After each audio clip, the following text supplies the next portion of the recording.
오늘 여기 외도부부 거짓말 탐지기 이렇게 할 때 거짓말 탐지기 검사에서 외도부부 그 질문들 남편부터 이제 질문을 이제 받았거든요. 남편한테 이제 아내가 한 질문이 뭐였냐면은 진심으로 아내가 상간남한테 조종당했다고 생각하냐, 이 질문을 이 여자가 남자한테 질문했어요. 남자는 네라고 대답했고 이때 그 결과가 판정 불가로 나왔거든요. 근데 저는 이 여자가 남자한테 이런 질문하는 것 자체가 이 남자를 아주 우습게 보고 질문한 거라고 생각해요. 애초에 이 여자가 상간남한테 먼저 고백을 해가지고 그렇게 해서 만났던 관계였거든요. 그런 거를 남자도 다 알고 있고, 그런데 이 여자는 그냥 호기심이기도 하고 그래가지고 이 남자한테 그냥 찔러보는 느낌으로 그런 질문을 했다는 생각을 합니다. 애초에 질문에서 본인이 정말 잘못한 짓이잖아요. 상간, 외도, 바람 이런 거. 근데 그래도 불구하고 본인이 먼저 이 남자분한테, 이 남자는 피해자나 마찬가지인데 남자분한테 다시 또 그거를 떠올리게끔 하는 이런 질문을 했다는 것 자체가 이 남자를 되게 우습게 보고 이 여자가 그런 질문을 했다고 저는 생각했어요. 그리고 이 여자분은 그닥 남자분한테 미안해하지도 않아요. 항상 술에 취해 있고 알코올 중독이고 이러다 보니까 전두엽이 약간 고장이 났나? 이 남자분이 누가 봐도 너무 안타깝고 불쌍하잖아요. 여태까지 이혼 수용 캠프 나왔던 정말 많은 남편들 중에 가장 안타깝고 가장 불쌍해. 정말 최선을 다해서 노력을 하고, 심지어 이 둘이 애가 없는 것도 아니에요. 애도 있어. 애도 있는데도 이 남자분이 육아에 집안일에다가 뭐 먹는 거부터 해가지고 전부 다, 심지어 이 아내, 이 여자 케어까지. 그런데도 불구하고 이 여자분은 전혀 바뀌는 것도 없고 노력하는 것도 없고 맨날 늦게까지 술 마시다가 늦게 일어나가지고 바람이나 피고 다니고 그러고 있는데, 이 남자분처럼 이런 지옥 같은 상황에서 사는 사람이 우리나라에 몇 없을 것 같아요. 이 남자가 유일할 수도 있고, 결혼 생활에 있어서 일주일에 한 번씩 상간남 만나고 오겠다. 그게 진짜 여러분 너무 충격적이지 않나요? 바람을 피다 걸린 것도 너무 충격적인데, 나는 계속 바람을 펴야 되니까 너가 내 바람 피는 거 막는 거는 네가 잘못하는 거야. 그러니까 나는 일주일에 한 번씩 내가 상간남 만날 거야. 이게 너무 기가 막혀. 이것보다 충격적인 일이 있을까 싶어요. 아무튼 남자분 판정 결과가, 거짓말 탐지기 결과가 판정 불가라고 나와가지고 이 여자분이 되게 미안해하고 이 남자분도 못 쳐다볼 정도로 좀 슬퍼하고 그럴 줄 알았는데, 이 여자분 인터뷰 때 되게 그냥 담담하게 얘기하더라고요. 거짓말 탐지기 결과 보니까 아마도 이 남자만의 탈출구였나 보다. 되게 뻔뻔하게 얘기하더라고. 자기 스스로 정신승리를 하는 그런 식으로 해가지고 탈출구였나 보다, 이렇게 얘기를 하는 거 보고 전혀 죄책감이나 미안함도 없구나, 그런 생각을 했습니다. 보통은 남자가 먼저 진짜 바람을 펴가지고 여자분들도 이렇게, 이 남자도 바람 피는데 내 남편도 그딴 행동하는데 나도 내 마음대로 할 거야, 이런 경우는 좀 봤어도, 남자는 완전히 그냥 가정적이고 좋은 아빠로서 잘 하려고 하는데 여자분이 이렇게 개차반인 거는 저는 이제 처음 봤어요. 남편 연봉이 7, 8천이라 했었는데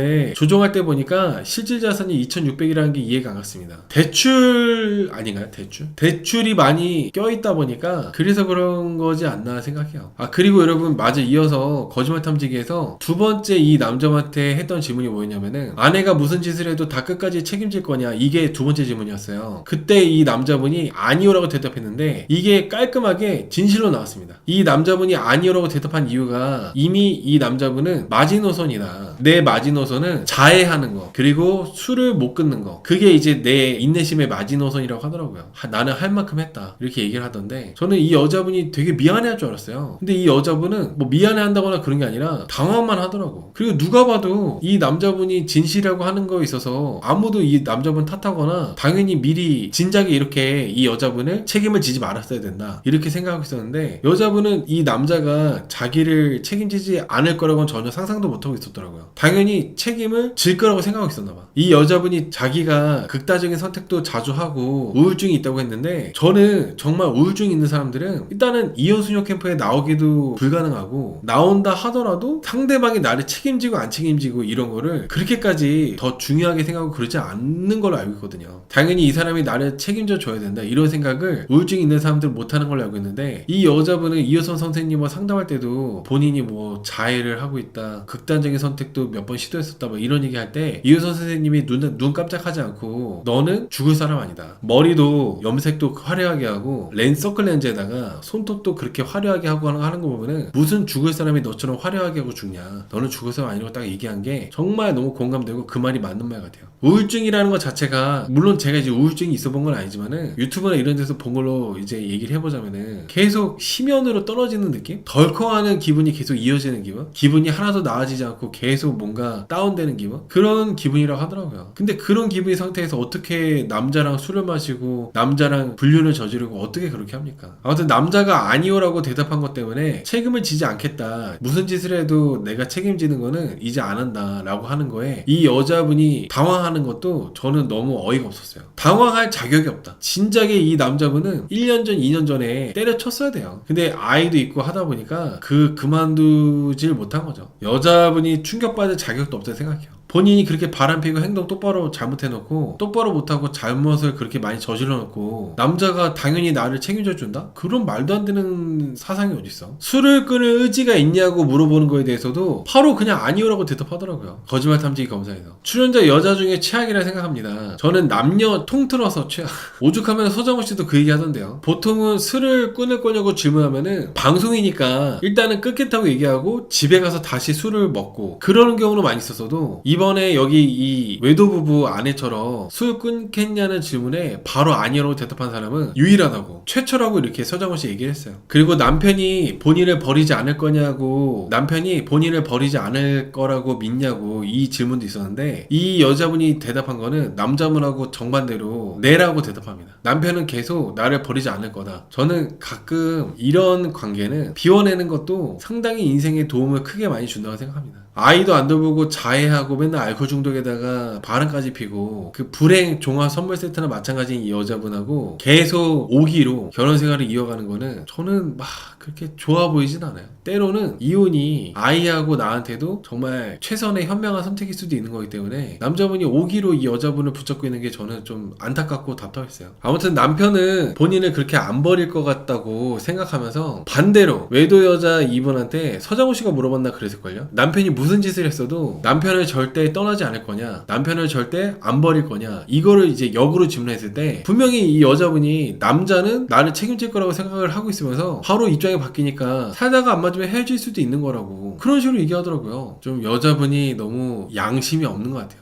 이 남자분의 마지막까지 이 남자분의 그 생기를 다 그냥 빨아먹고 이 남자분이 더 이상 이 여자분을 어쩔 수 없이 경제적으로나 체력적으로 책임지지 못할 때 이 여자분은 또 뭔가 뒤집어엎고 다른 사람을 찾는다거나 그럴 것 같다는 생각이 너무 많이 듭니다. 사람은 그렇게 금방 바뀌지 않기 때문에. 이게 워낙 이 여자가 너무 잘못들이 많다 보니까 자해부터 외도, 게으르고 아이 육아를 돌보지 않고 뭐 이런 것들 너무 귀책 사유가 많다 보니까 위자료를 궁금해 하더라고요. 이 여자분이. 근데 이 위자료에 대해서 여자 변호사분도 3천 이상은 생각해야 된다고 그렇게 얘기를 했어요. 저는 이 여자처럼 이런 여자라면은 아무리 반성을 하고 있다 하더라도 이 여자가 그동안 해온 잘못된 짓거리들이 있잖아요. 그런 거에 대한 뭔가 응징이 있어야 된다고 생각합니다. 저는 위자료 3천만 원 이상 이런 건 너무 약한 것 같아. 물론 이 여자분이 지금 딱히 하는 일이 하는 일이 없다 보니까 뭐 그 3천만 원이든 뭐든 돈을 얼마를 보내든 거의 못하는 상황이긴 한데 그래도 저는 너무 약하다는 생각 많이 해요. 남자 쪽 변호사가 원했던 위자료 액수는 5천만 원이었거든요. 그리고 남자분이 정말 단호하게 밀어붙였다면은 충분히 5천만 원도 받아낼 수 있는 상황이죠. 바람피집 자해하지, 늦게 자고 늦게 일어나고 집안일 하는 건 딱히 없고 뭐 이런 것들이 다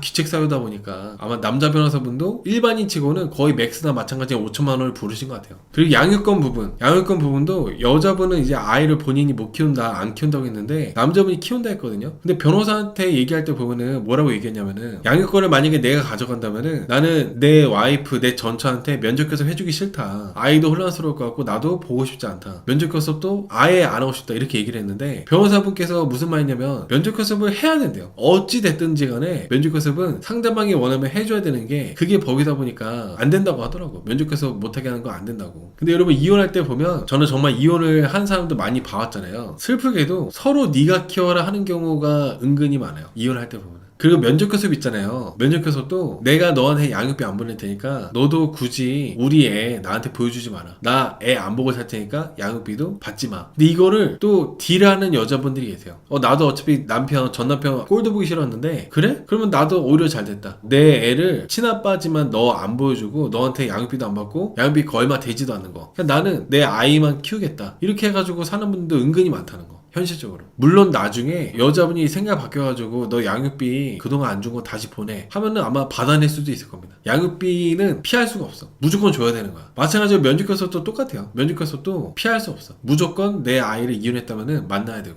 그래서 이 남자분이 이혼하게 되면은 내가 양육권 갖고 왔을 때 이 여자를 아예 만나지 못하게 하고 싶다고 말하는 게 좀 이해도 되고 그랬어요. 왜냐면 엄마로서 역할을 전혀 안 하니까. 오히려 아이들이 이 남자분의 아이가 엄마를 무서워하고 불편해하잖아요. 면접 교섭을 물론 법적으로는 해야 되는 게 맞는데 상황에 봐가면서 하는 게 맞는 거죠. 저는 오늘 이 여자가 이혼 의사가 80% 이상 올라간 이유가 그 이유를 말해줄 때 너무 기가 막혔는데 이유가 뭐냐면은 남자가 자꾸 나랑 결혼 생활을 하면서 술 못 마시게 하고 나를 통제하려고 하기 때문에 그래서 이혼 의사가 80%로 올랐대요. 왜냐면 이 여자분이 이효선 선생님하고 상담 받고 나서도 바로 오자마자 숙소에서 방에서 이제 소맥 까고 술 마시고 막 그랬잖아요. 그게 결국에는 지멋대로 했으면서 남자분이 이렇게 하면 안 된다 저렇게 하면 안 된다 이렇게 통제하려고 했던 게 그게 그렇게 기분이 나빴나 봐. 본인이 있는 그대로 냅둬야 되는데 계속 이제 남자분이 안 된다 하니까 이혼 의사가 80% 됐다고 하더라고. 오늘 이 남자분이 정말 끝없는 무한한 사랑의 모습을 보여줘가지고 어찌저찌 넘어가긴 했는데 저는 얼마 못 갈 거라 생각하고 있어요. 그렇게 오래 가지는 못할 거라고 생각합니다. 워낙 이 여자분이 그렇게 막장으로 살아온 기간이 있기 때문에 금방 본인이 개가천선해가지고 바뀌기가 어려워요. 이 여자 쪽 변호사가 원했던 위자료는 2천만 원, 남자가 2천만 원을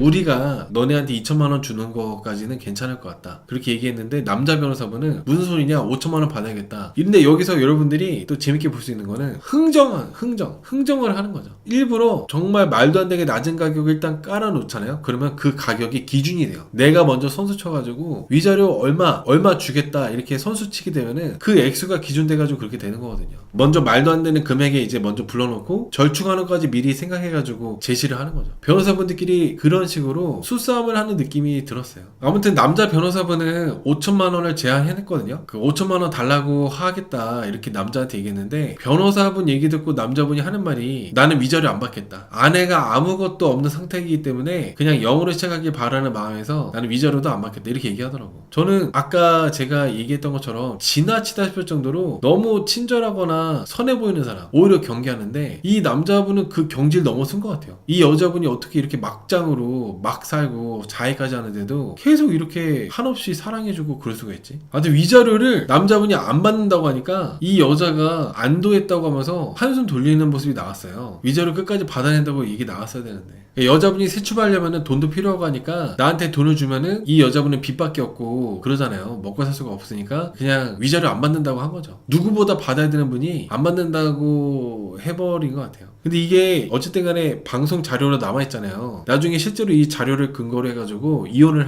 한다고 쳤을 때 법적 효력가 있나? 너 방송에서는 위자료 안 받는다 해놓고 왜 지금 이제 와가지고 위자료 달라 그래? 이거 잘못된 거 아니야? 방송에 자료 다 남아있어. 너 딴소리 하면 안 돼. 근데 이게 계속 법적 효력이 실제로 이혼하게 됐을 때 이어지는 거예요. 만약에 이게 정말로 이혼을 한다면은 그렇게까지 막 이어지고 그러진 않을 것 같은데. 그래서 저는 만약에 이 둘이 만약에 진짜로 이혼하게 된다면은 이 여자분이 오늘 방송에 나왔던 그 모습도 있잖아요. 이 남자분이 했던 말들 그거를 다 기억해가지고 그럴 것 같아요. 이어지진 않지 않을까요? 변심했다고 하면은 이어지지 않겠죠? 이게 지금 가상 조종이니까 이 남자분이 다 포기한다 그러고 그렇게 하는 거지 실제로 진짜 조종을 하게 되면은 또 상황이 많이 달라지긴 합니다. 모의 투자 있잖아요, 여러분들. 주식 투자도 모의 투자라고 가상 머니로 하는 투자 같은 게 있어요. 근데 그거는 내 돈이 아니다 보니까 그냥 쉽게 막 해. 근데 이제 가상 모의 투자가 아니라 실전 주식 매매를 하면은 모의 투자에서는 막 100만원, 1000만원 이렇게 해가지고 주식 사고 팔고 했던 것도 내 돈 20만원, 30만원도 뭔가 생각 더 깊게 하게 되고 다르잖아요, 많이. 비슷한 거라고 보시면 될 것 같아요. 이혼 수녀 캠프는 이혼에 있어서 모의 투자나 마찬가지야. 실제로 이혼할 때는 완전 상황이 많이 달라집니다. 이 남자분이 되게 착하게 나오지만은 이런 남자분들 이혼할 때 정말 이혼하는 그 상황에 됐을 때는 바뀔 수 있다는 거죠. 아무튼 여자분은 위자료를 이제 남자분이 없는 걸로 치겠다, 안 받겠다라고 해가지고 되게 안심하는 모습 나왔습니다. 이 두 분의 재산이 보증금에서 대출 빼면 2,400 남는다고 했는데 그래도 남자분이 되게 돈을 잘 버는 편이었잖아요. 근데 2,400밖에 안 남은 게 저는 대출 이자가 매번 나간다 치더라도 너무 적게 남은 편이 아닌가라는 생각이 문득 들었어요. 대출 빼면 2,400밖에 안 남는 게 뭐 때문에 보통 그러지? 대출금 빼면 남는 돈 2,400만 원을 남자한테 다 준다고 했는데 얘기했는데 남자분이 무슨 얘기했냐면은 여자의 채무까지도 내가 다 감당하겠다 이렇게 얘기했거든요. 남자 쪽 채무가 2,600, 여자 쪽 채무가 1,000만 원, 총 3,600만 원이잖아요. 근데 이제 여자분이 이건 내가 양심껏 이 채무를 두 개 합쳐가지고 엠빵 하겠다, 5대5로 그거 나누겠다라고 이렇게 먼저 여자분이 얘기를 했는데 남자분이 그냥 빚도 안 받겠대. 빚을 갚는 것도 괜찮다고 하더라고. 호의가 계속되면 권리인 줄 안다고. 여자분이 이 상황에서도 뻔뻔하게 내가 당장 나가면은 살 집이 없으니까 1,000만 원 빌려달라고 이렇게 뻔뻔하게 얘기했거든요. 이분들도 저는 계속 그렇게 이렇게 사실 것 같아요. 그냥 이제 계속 남자분이 이것도 괜찮다, 너한테 돈 안 받겠다 이러니까 오히려 이제 돈 1,000만 원 빌려달라고 하는 게 이 여자분도 가지가지 한다. 바람은 한 번만 피는 사람은 없더라고요. 저는 뭐 이 여자분이 지금은 일단은 그 상간남하고 헤어졌을지 몰라도 다른 또 상간남도 얼마든지 만날 수 있을 것 같고, 그리고 일단은 지금 뭐 되게 문제가 해결된 것처럼 포장이 잘 됐는데 단기간에 전문가 상담받고 고쳐질 수 있는 그런 게 아니라고 저는 생각을 해요. 이 남자분이 재산 분할도 안 한다 그러고 오히려 이 여자분은 부채도 갚아주겠다 그러고, 심지어 양육권을 이 남자분이 이제 여자분이 건네줘가지고 양육권도 다 받게 됐는데 양육비도 안 받겠대요. 너무 좀 과해. 이 여자분이 나는 금주선언 하겠다, 3개월 안으로 술을 끊어보겠다 얘기하면서 자해도 절대 안 할 거고 일찍 일어날 때 일찍 일어나겠다 얘기하고 하는데, 이 중에 한 가지도 제대로 해결하기가 어렵거든요. 일찍 일어나는 거, 술 끊는 거, 자해하지 않는 거, 이미 다 이 습관이 되다 보니까 뭐 하나 제대로 자리 잡는 게 참 어려울 거예요. 근데 여자분이 자기는 다 이렇게 하겠다고 하잖아요. 다 이렇게 하겠다고 하는 거 듣자마자 제가 드는 생각은 그냥 옛날에 살던 대로 살려고 하는구나 이렇게 생각 들었어요. 뭐 제작진한테 뭐 음식 해주고 이런 것도 보내고 했던데 중독이라는 게 그렇게 금방 해결되는 게 아니거든요. 너무 자신만만하게 다 내가 이제 술도 끊고 이것도 해결하고 저것도 해결하고 하겠다는 거 보고 더 신뢰가 안 가더라고. 0908님께서 이 남편이 이 여자를 못 버리는 이유가 뭐 때문일까라고 생각하시는데, 아이 때문도 물론 있지만은 이 남자분이 한 번은 목 쪽에 목이 부어가지고 병원 가보라고 했는데 그게 이제 이 남자분이 암인 거를 초기에 발견해가지고 살았대요. 그거를 생명의 은인으로 생각하고 이 여자분을 다 해주려고 그러고 이 여자분한테 하인처럼 다 맞춰주고 그러고 있는 것 같아요. 그냥 이 여자분이 병원 가보라고 해서 암인 거 발견한 것 때문에. 착한 사람 증후군인 걸까요? 저는 오히려 물론 착한 사람 뭐 그런 것도 있겠지만은 직업이 바뀐 거 아닐까요? 아까 친정인 부부랑 직업이 바뀐 것 같아. 오히려 이 남자분이 더 종교인 같은 느낌이야. 자기수에 이 여자랑 같이 살면서. 오늘 이 남자분이 좀 울었거든요, 조정할 때. 방송 끝날 때쯤 되니까 뭐 내가 이거 하겠다 저거 하겠다 지키겠다 말을 하고 이런 포장된 가식적인 모습보다 이 남자분이 우는 거 보고도 여자분이 미동도 안 했던 거, 별로 쳐다도 안 보고 눈길도 안 줬던 거, 그게 이게 진짜 여자분의 성격인 것 같아요. 오은영 선생님이 하는 결혼지옥이라는 프로그램 있잖아요. 결혼지옥이라는 프로그램에 나와도 해결이 안 돼가지고 오히려 문제가 더 심각해져서 이혼수녀 캠프까지 나오는 경우가 되게 많은데, 사실 부부 관계나 이런 것들이 아무리 좋은 그런 시스템을 내가 이렇게 받고 그런 프로그램에 참여한다 하더라도 그게 해결이 잘 안 돼요. 이 여자분이 막 내가 이거 하겠다 저거 하겠다 고치겠다, 그리고 남자하고 이제 저녁 먹으면은 앞으로는 아이하고 같이 산책하기를 원한다 이런저런 얘기를 했는데, 저는 그게 사실 좀 그렇게 크게 보면서 와닿지가 않았습니다. 바로 얼마 전까지 불과 한 달도 안 됐을걸요? 불과 한 달도 안 되는 기간 안에 바로 직전에 상간남하고 계속 만나고 외도하고 그러셨던 분이 갑자기 이혼수녀 캠프에서 일주일도 안 되는 기간, 이 기간에 갑자기 개가천선해가지고 남편하고 잘 지내고 술도 끊고, 이거는 막 신뢰가 잘 안 가죠. 전문가한테 상담 받는다고 해결되는 경우는 거의 없더라고요. 맞아요. 오은여 선생님한테 상담 받고 이렇게 한다 하더라도, 이호선 교수님한테 얘기를 듣는다 하더라도 그냥 뭐가 문제인지 더 정확하게 누가 더 문제였는지 알게 된다, 뭐 이런 것만 있을 뿐인 거지 해결이 되고 그런 거는 마땅히 없는 거라 생각해요. 그리고 저는 여기 이수캠에 나오는 이 남자분처럼 너무 착하기만 한 것도 오히려 저는 그게 독이 된다 생각해요. 어떤 때는 남자분이 강단이 있고 단호하고 무서울 때도 있고 그럴 필요가 있다고 생각하거든요. 부부간에도 어느 정도의 이 사람은 이런 건 절대 안 되는구나 이런 것도 알고 좀 그런 부분이 있어야 되는데, 남자분이 너무 그냥 다정하게 잘해주기만 해. 저는 남자분이 계속 이렇게 잘해주는 이상은 여자분이 바뀌지 않는다 생각해요. 남자분이 계속 이렇게 다 맞춰주고 이해해주고 그런 이상은 여자분은 또 알코올 중독에 빠지고 자해하고 애는 안 보고 또 그럴 거라 생각합니다. 바람도 필 것 같고. 내가 바람을 피게 되면 확실하게 이 남자하고 끝나게 된다. 그런 공포감이 있어야 돼요. 오늘 거짓말 탐지기에서도 이 남자가 책임을 지지 않겠다고 하니까 내가 끝까지 이 여자가 뭔 짓을 하든 그렇게 됐을 때 나는 책임 안 진다고 하니까 여자가 충격받았다고 하잖아요. 그러니까 이게 항상 이 여자분은 누울 자리 보고 발 뻗는 거예요. 이 남자가 내가 바람 피고 와도 이혼 안 하는 남자다. 이런 자신이 있으니까. 제 생각에는 아무리 여자분이 다짐을 하고 해봤자 남자분이 오히려 바뀌지 않는다면은 여자분은 계속 다 원상복구 될 거라 봅니다.